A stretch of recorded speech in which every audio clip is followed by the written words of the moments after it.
আমি তো 3 দিনের জন্য গ্রামে যাচ্ছি আমার এক বিশেষ বন্ধুর সাথে দেখা করতে। তুমি বাড়ির খেয়াল রেখো। দাদু তুমি চিন্তা করো না, তুমি নিশ্চিন্তে যাও। আমার জেট রোবটস, তোমাদের মেমরি চিপে এই দুজন শত্রুর ছবি লোড করে নাও। যখনই তোমরা এদের দেখবে তোদের ডিস্ট্রয় করে দেবে। বাস বাস, বীরের দাদু 3 দিনের জন্য গ্রামে যাচ্ছে। ও, তো ডক্টর প্রেম সাহায় গ্রামে গেছেন। Very good. আমার ম্যাড মস্তিষ্কে একটা ব্যাড আইডিয়া এসেছে। ওকে টিম্বাকটু, তুমি বাইরে যাও, 5 মিনিট বাদে ভেতরে আসবে। ওকে বাস। ইয়া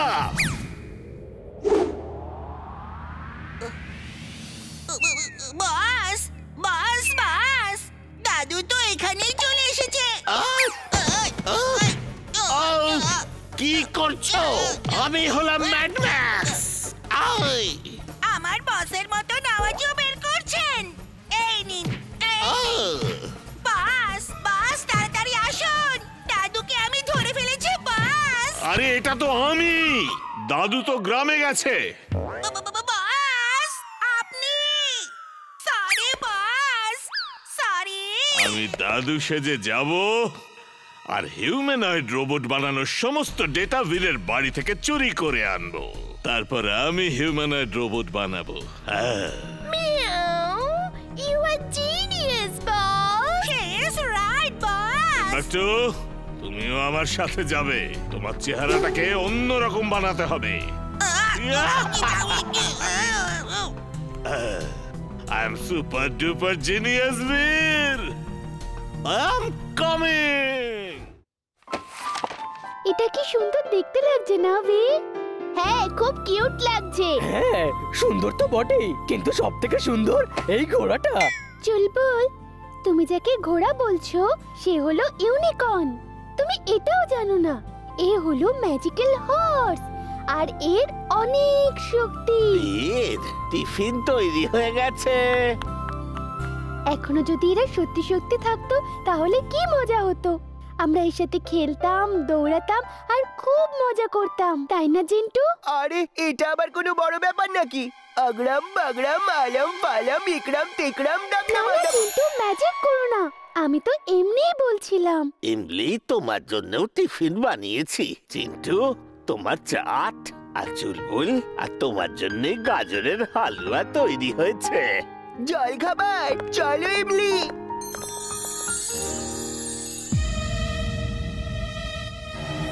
থ্যাংক ইউ দাদু। চলো বীর, স্কুলের জন্য দেরি হয়ে যাচ্ছে।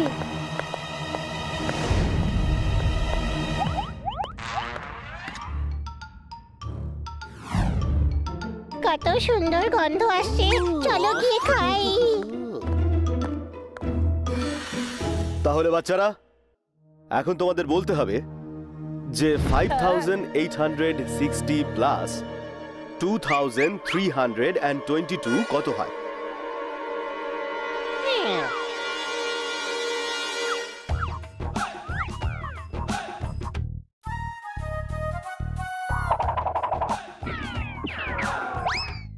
তাহলে বাচ্চারা, এর টোটাল হলো 8182। বীর, আমি বলছি যে তুমি এখানে এসে ব্ল্যাকবোর্ডে কোশ্চেনটা সলভ করবে, ঠিক আছে? Okay sir. কি হলো বীর? জানি না স্যার, কে আমার জুতোর লেস বেঁধে দিয়েছে। বীর তো কোশ্চেনের কথা শুনেই পড়ে গেছে। আচ্ছা ঠিক আছে ঠিক আছে, ততক্ষণে তুমি লেসটা ঠিক করো, আমি তোমাকে পরে ডাকছি। এখন তুমি এসো বান্টি।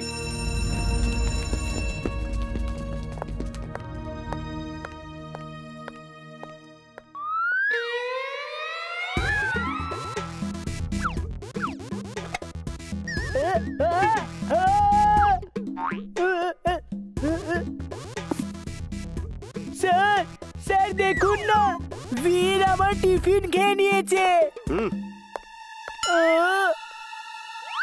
যদি আমার এই এক্সপেরিমেন্ট সফল হয় তাহলে 7টা প্ল্যানেটের পাওয়ার এই ক্রিস্টাল বলের মধ্যে চলে আসবে আর পুরো দুনিয়া আমার কবজায় হবে।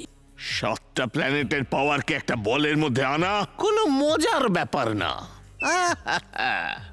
You're genius, boss. Super duper genius. She's right, boss. She's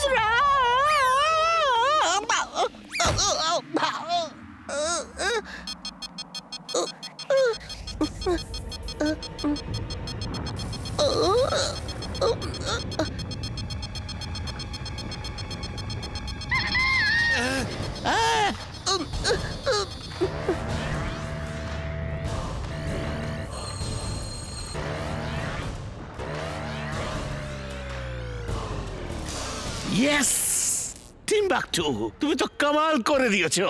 এখন 7টা প্ল্যানেটের পাওয়ার আমার কাছে আছে। Now I am the most powerful man in the world. এই দেখো, এই ক্রিস্টাল বলের পাওয়ার প্রথমে ফুরসতগঞ্জে যাবে, তারপর ওখানে ধ্বংস ধ্বংস।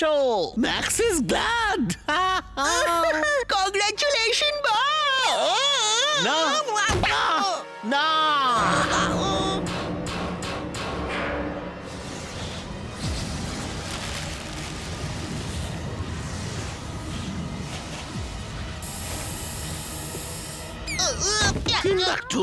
যদি এই স্প্রেটা না থাকতো আমরা সব হাওয়াতে ফ্রিজ হয়ে যেতাম আর এই ল্যাব গায়েব হয়ে যেত। তুমি একটা বোকা। যাও এই ক্রিস্টাল বলকে খুঁজে নিয়ে এসো। ওটা ছাড়া আমার কাছে কোনো পাওয়ারই থাকবে না। যাও।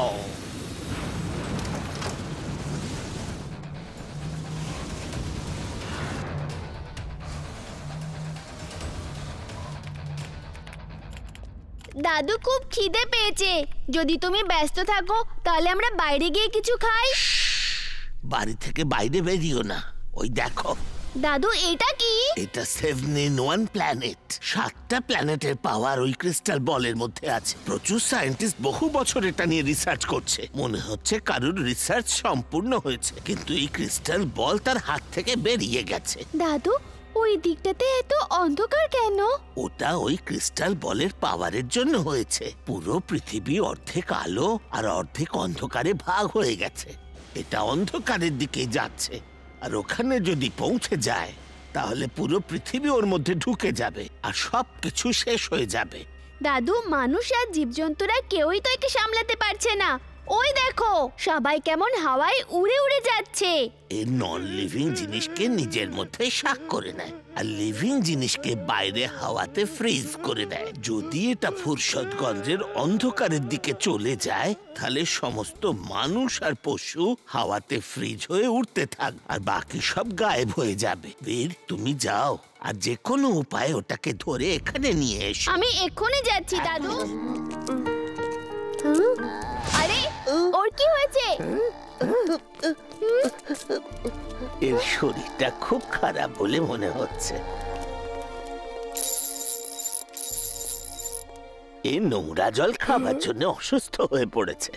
আমি ওকে এক্ষুনি ঠিক করে দিচ্ছি। আগড়াম বাগড়াম আলাম ফালাম ইকরাম তিকরাম দম দমাদম। তুমি কে আর তোমার কি হয়েছিল? আমার নাম হলো বুলবুল। আমার এলাকাতে নদীর জল খুবই নোংরা। ওটাই কিভাবে জানি না, কিছু হলুদ, লাল, নীল বিভিন্ন রঙের নোংরা জল এসে মিশছে আর আমরা সবাই অসুস্থ হয়ে পড়ছি। নিশ্চয়ই কোনো ফ্যাক্টরির কেমিক্যালই হবে যা নদীতে ফেলা হচ্ছে। দাদু, তুমি বাড়ি যাও। বুলবুল, আমরা চলো গিয়ে দেখি এখানকার নদীর জলে কি কি কেমিক্যাল এসে মিশেছে। ওকে বীর। জিন্টু, এখন আমাদের বুলবুলের এলাকায় এমন জায়গায় নিয়ে চলো যেখান থেকে পুরো নদীটা দেখা যায়।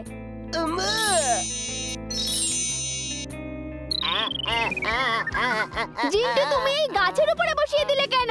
তুমি কোনো কাজ ঠিক করে করতে পারো না। এখন আমাদের নিচে নামাও আর চলে যাও এখান থেকে। এখান থেকে গোটা এলাকাটা দেখা যাবে তাই বসিয়েছি। তুমি আমার কোনো কাজেই তো খুশি হও না। ঠিক আছে, আমি চললাম।